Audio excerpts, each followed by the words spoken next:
Welcome to the Battle of Ideas. I'd just like to explain the title. An American scholar, Andrew Moravchik, wrote a book called The Choice for Europe. And in that book he argued that the EU, because it deals with expert questions like trade barriers, competition, regulation, legal adjudication, he thought that was stuff that ordinary voters shouldn't be bothered about. They should in fact be excluded from because it was best left to technocrats and bureaucrats. A referenda on that basis were bad things because, and I quote, popular response is likely to be ignorant, irrelevant, and ideological. The European Union, on the other hand, he argued, has a great advantage in making sure it stays above the heads of the voters.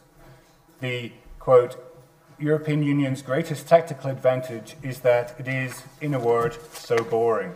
The whole European project was precisely about getting somewhat more boring times. Let's have some boring stability, peace, prosperity, all these boring things that ordinary people quite like.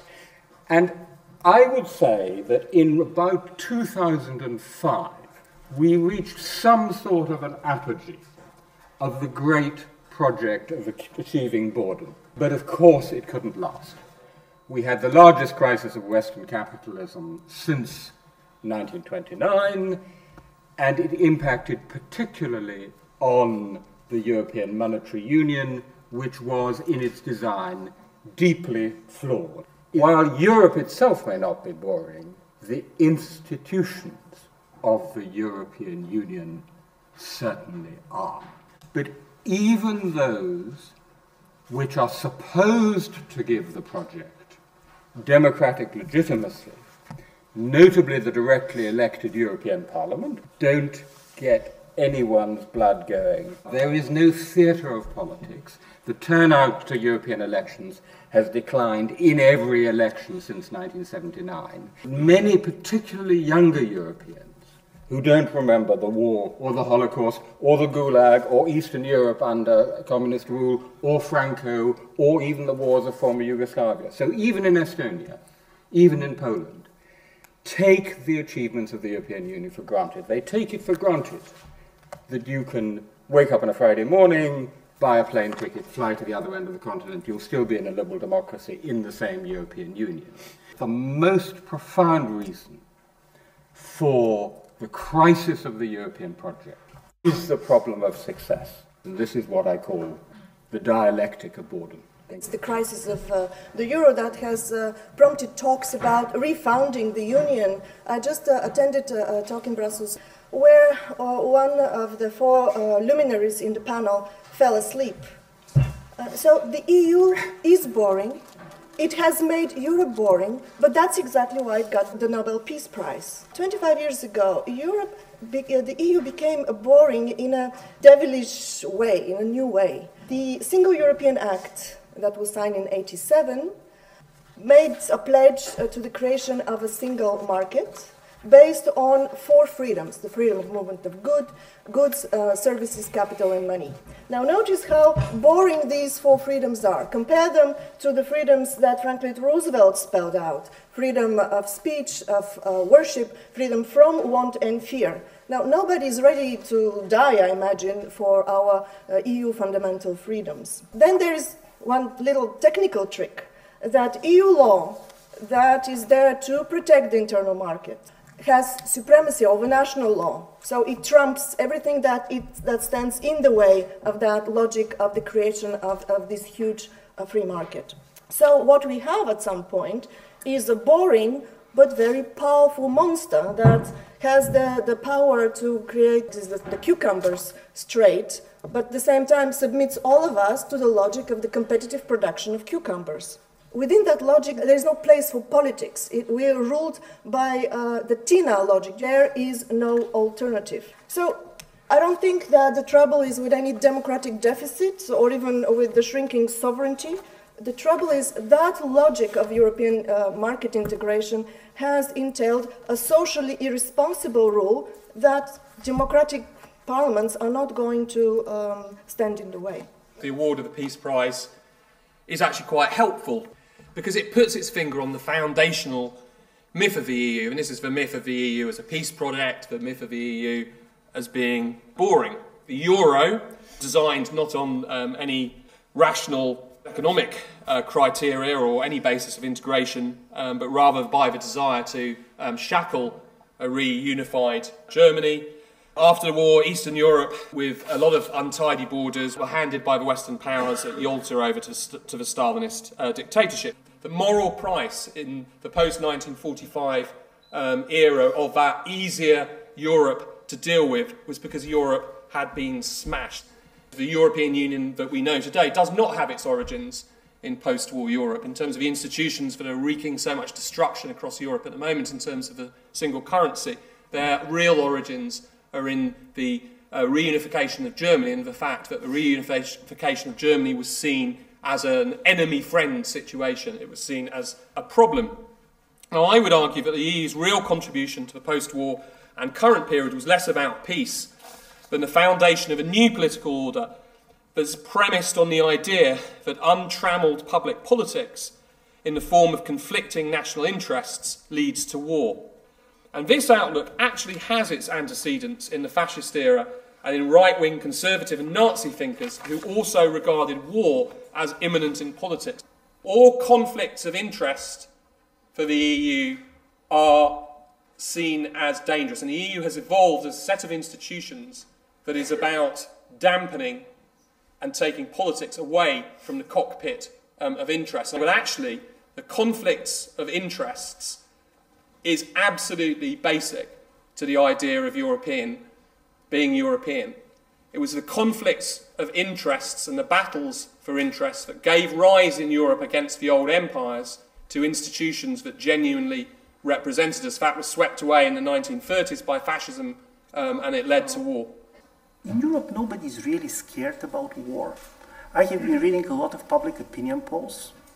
The problem is that Europeans don't believe that war exists for them. What makes the project so difficult to excite people is that you cannot imagine what the collapse of the European Union means. Just tell me, what does it mean? If the United Kingdom decides to leave the European Union, is this the disintegration of the Union? If Greece is going to be expelled out of the euro, is this the end of the world? If Bulgaria is not going to be there, how much you're going to be affected? Nobody's really managed to imagine the catastrophe coming out of it. And also there is a problem with the politicians, because it's not easy to be a politician these days in Europe. Because in one and the same sentence you should send two different messages. You should tell to the markets that the situation is not as bad as it looks. And you should tell to the people that the situation is much worse than they believe. Because you want the markets to be calm and people to be ready to sacrifice. Difficult to be done in one sentence. The basic problem is that behind this boredom, there is a very radical project behind what's happening in the European Union now. And this project is very much the suspension of politics. What democracy is going to mean is that you can change governments and not change policies. How exciting it is. Voter is basically getting himself to be in charge of the personnel. He used to be the boss and now he's the head of the human resources department. There was this study of the Euro barometer which discovered that support for the common European institutions strongly correlates with mistrust in national democracies. Countries in which people don't believe that their vote matters are much more ready to support the establishment of common institutions than the countries in which voters believe that they still matter. And I'm saying this because for the last 30 years there was a positive kind of a link between European integration and democratization. And probably we're seeing a moment in which this type of a link is going to be strongly questioned. The so-called dialectic of boredom, which I would dispute, is really about taking institutions, getting institutions as insulated as possible from society. And what we're now seeing is a situation where institutions have become so estranged from society, they are acting against society. So they're more than unrepresentative, they're actually antisocial. And what we can see with the Troika in southern Europe is a manifestation of antisocial institutions. There is a fear of politics. That was very much what basically Europe inherited from the 1920s and 30s. I mean, of course, fear from the totalitarian politics, but also fear of democratic politics. In order to be bored, you should be a spectator. If you're part of something, you're not bored. The problem with Europe is that, in a way, we all are spectators of the European Union. And I do believe that there is a major problem with the left in Europe. Even if you compare 1968 with the people that have been in the streets of Madrid and here and others, 1968, the message of the students on the street was, we do not want to live in the world of our fathers. Now the message is, allow us to live in the world of our fathers. I sort of feel we're being a bit pessimistic about the past here. I think we have to recognize what an extraordinary achievement the European Union has been. Make Georgia not war. I mean, the European Union has been the most fantastic system of peaceful conflict regulation. It created a framework in which Germany could be reunited peacefully. I agree that the price for that was that it was a project of the elites. The bureaucrats may be afraid of popular passions. I'm not. We need an in or out referendum on whether we want to stay in the European Union or not. Because only thus can you lance the boil. Otherwise, pro-Europeans are always constantly on the defensive, constantly looking anti-democratic. Now, yes, it is in that sense a counter-enlightenment because it leaves no place for agency. Where does that leave us?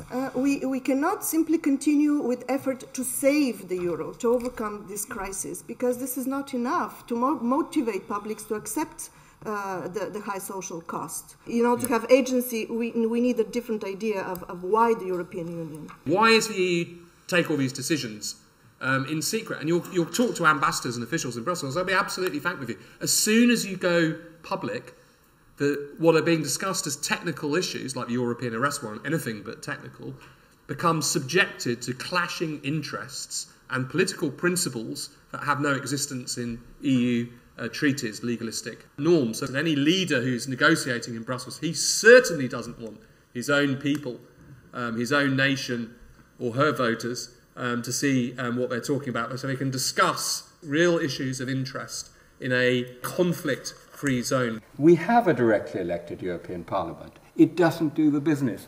I think direct elections for the President of the European Commission, in my personal opinion, would make not the blind bit of difference. We don't have a European demos, we don't have a European public sphere, we don't have European media, we all speak different languages. I actually don't think it would work. I personally think we'd be better off if we hadn't had direct elections to the European Parliament starting in 1979, but had a system whereby national parliaments became more and more involved in EU decision-making. We'd be much better off. If you look at Greece today, the policy of the European Union is rather producing anger and hatred. So it's more than boredom. One thing which has characterized Angela Merkel's politics right from the beginning is her absolute fear of any political debate. And is it not national politicians hiding behind the EU and thereby sort of justifying their own retreat from politics and their own fear of political debate and then pointing towards the TINA? This is the paradox. In all polls, you're going to see that countries like Greece or Italy, which is very hostile to the policies coming from Brussels today, are much more ready to go for common institutions and political union. And the reason is that mistrust to the national political elites is one of the major sources of legitimacy for the European Union. The critical moment for the EU is going when this is going to change.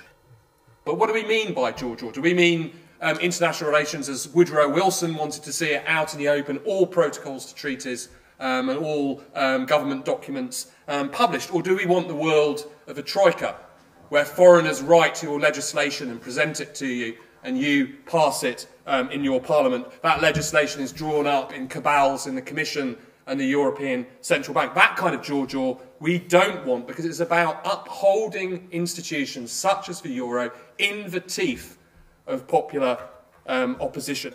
The trouble is, when you look at the canvassed alternatives, and even some of these new movements, what's their alternative? It's Sweden. Basically, it's a sort of slightly more left-wing version of social democratic capitalism.